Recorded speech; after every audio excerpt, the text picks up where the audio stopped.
Hello and welcome. I will be answering JAMB 2012 Physics Past Question 22. Calculate the temperature change when 500 joules of heat is supplied to 100 grams of water.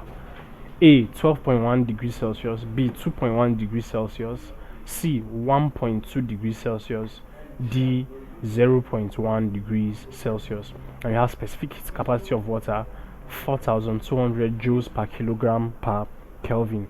Now, the quantity of heat as it relates to capacity, specific heat capacity, and mass of whatever is being heated is given by mc theta, where m is the mass, c is the specific heat capacity, and then theta is the temperature change. So in this question, we're calculating the temperature change, which is theta.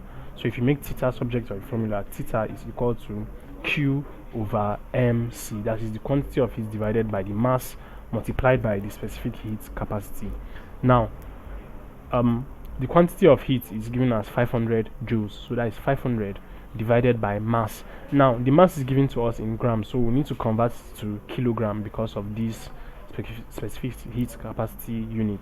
So to do that, you say 100 grams divided by 1000 is equal to 0.1 kilogram. So 0.1 multiplied by the specific capacity of water, which is 4,200, and if you do this, this is equal to 1.19 degrees Celsius, which is approximately 1.2 degrees Celsius. 1.2 degrees Celsius here is option C, so C is the correct answer to this question. Thank you, and please subscribe to this channel for more videos and for more past questions and answers.